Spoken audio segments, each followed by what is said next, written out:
Level 1. The idea. The idea arrives at 11 p.m., not in a boardroom, in your kitchen. You open your notes app, you type 3 sentences, then 12 more.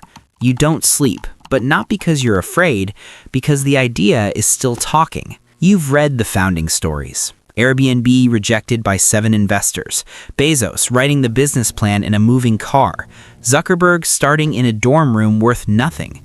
These aren't cautionary tales to you. They're proof. Proof that the specific problem you identified, the one no one has solved correctly, is worth pursuing. You don't know yet what this is going to cost. Not money. The money comes later. What it costs right now is the quiet life you still have access to. You're still employed, still comfortable, still someone who hasn't publicly committed to anything that can fail. That status is about to end. Not today, but you've already started spending it without knowing. If you looked at the statistics, you'd know that 90% of startups fail, that the median successful founder is 45, not 25, that the romantic version of the story is assembled in retrospect by people selling something. You would know all of this, and it still wouldn't stop you. That's not a flaw. That's the fuel the whole machine runs on. You write the business plan. You don't know what you don't know. And that ignorance feels exactly like conviction. Level 2. Pre-money. $0 and a deck. You have 12 slides and a total addressable market figure of $47 billion from a report you found online. A real investor will tell you TAM is the least useful number in a pitch. You don't know that yet. Your traction is a waitlist of 340 people from a Reddit post. You call this strong early demand. That's framing.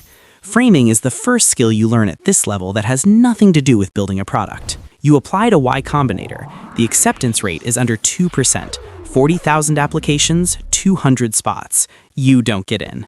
You apply the following cycle. You incorporate. Delaware C Corp. Legal fees, $1,200. You open a business bank account. The balance is $1,200. You have a co-founder. Studies from Harvard Business School found that co-founder conflict drives 65% of high-potential startup failures. You read this once and decide it doesn't apply to you. You communicate well. You share the vision. You are both right about that. For now. Level 3. Friends and family. $142,000. Your uncle believes in you. Your college friend puts in $10,000 from savings she describes as just sitting there anyway, in a tone that understands the risk imprecisely. Your former manager wires $25,000 on a safe note. Simple agreement for future equity. This is the most dangerous money you will ever raise. Not because of the amount, because of what losing it feels like at Christmas dinner. You get your first paying customer, $99 a month. You screenshot the Stripe notification and send it to your co-founder at 7 a.m. For 4 minutes, everything feels possible. Then your second customer cancels after 11 days. Monthly recurring revenue, $297. You learn what churn is. Your churn rate is 18%. That means every 6 months you lose approximately all your customers and have to replace them, while simultaneously growing. Nobody in the friends and family pitch discussed churn. You know it now the way you know something that arrived through pain. Monthly burn, $11,000. Runway, 9 months. 9 months to either grow, raise more, or discover this exact version of the idea doesn't work. You frame this as an exciting constraint. You genuinely believe it. That genuine belief is what keeps you going. It is also what makes the next 9 months more expensive than the math suggests. Level 4. The angel round. $680,000. You get the meeting through a connection. Always through a connection. Cold outreach to angel investors converts at roughly 0.3%. The meeting came from someone who knew someone who mentioned your name in a Slack message at 11 p.m. The angel writes a check for $150,000 on a post-money safe at a $4 million valuation cap. You don't fully understand the dilution math until 3 a.m. when you build a cap table for the first time and discover that this note converts into 2.2% of your company at the next round.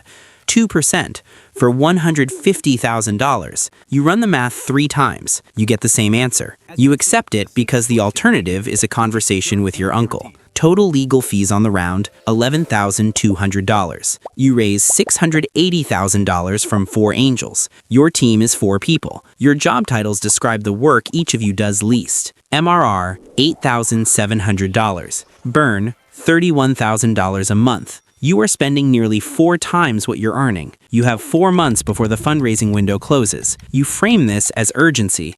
It is actually just pressure with a better word around it. Level 5, the seed round, $2.5 million. A venture firm leads the round, $2.5 million. Post-money valuation, $11 million. The term sheet arrives on a Tuesday. Your lawyer identifies 3 terms to push back on. You win 2, you lose 1, you close anyway. Your cap table now has 11 entries. Your ownership, 41%. You will never see a cap table this clean again. Only 1 in 10 seed-funded startups ever raises a Series A. You are now inside that lottery. You don't think of it as a lottery. That distinction matters less than you believe. Your co-founder and you have your first real conflict. Not a disagreement, a conflict. About product direction.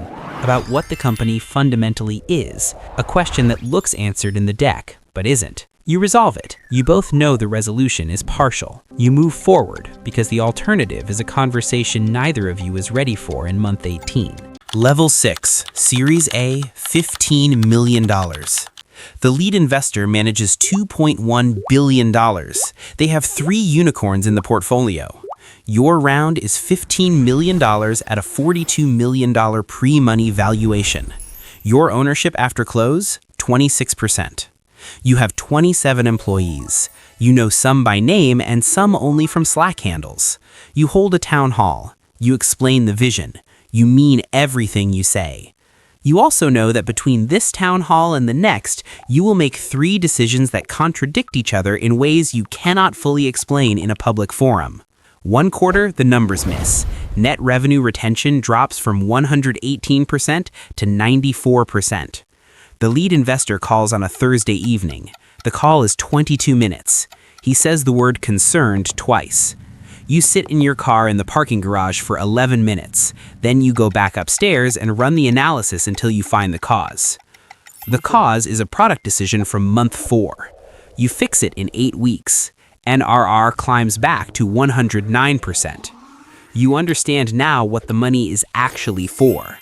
Not to build, to buy time to make mistakes you can survive. Level 7, the unicorn, $1.1 billion. The announcement comes on a Wednesday morning, Series C, $90 million, $1.1 billion valuation. Not celebration, something more like recognition of a coordinate on a map. You are here. The map continues. There are approximately 1,200 unicorns globally. The percentage of startups that reach this threshold is 0.00006%. You know how much of the journey was skill and how much was timing, market conditions, one partnership you didn't engineer, and a pricing decision in month 8 that worked for reasons that were 40% intentional and 60% fortunate. You know this clearly. You don't say it in interviews. Your ownership, 14%. On paper, $154 million. You have not sold a single share. The $154 million is a number in a spreadsheet that has never been a dollar you could spend. The people at the dinner party think you are rich. You are illiquid in a technical way that is functionally identical to not being rich until an exit. Your co-founder left in month 38. The conversation was honest. He took his equity. There is no drama in the official version. There is something else in the version that is not official. You do not discuss it in interviews. The relationship you were in at the seed stage ended in year 3. Not from a fight, from a gradual disappearance. You were in the room less and less, even when you were in the room. She said it once, calmly, and you recognized it as accurate. Level 8, the exit, $1.8 billion. The offer arrives through your investment bank. The deal closes in 214 days. Legal fees on your side, $3.8 million. You pay them from escrow and don't think about it, which is itself a measure of how far the units have shifted. Your wire, $252 million after taxes, after the preference stack clears, after escrow holdback. The feeling is not what you expected. What arrives is quiet. The specific quiet of a machine that has been running for 7 years and has just stopped. The absence of pressure is so unfamiliar that your nervous system interprets it as a problem for 6 weeks. Here is the real ledger. 7 years, one relationship that ended in year 3, a version of yourself that existed before you had employees, before you had a board, before you had a narrative to protect. That version is not recoverable, not because it was consumed by failure, because it was consumed by success. The person who had the idea at 11 p.m. in the kitchen, you can describe them in detail. You can tell them exactly what's coming. They would not believe you, and they cannot believe you and still do the thing that needs to be done. The ignorance is not a flaw. It is the fuel. Somewhere right now, someone is in their kitchen. The idea arrives. They open their notes app. They type 3 sentences. They don't know what a cap table is. They don't know what churn is or what it costs. Nobody knows what it costs until they're already paying it. But they write the sentences. They don't sleep. The machine starts again.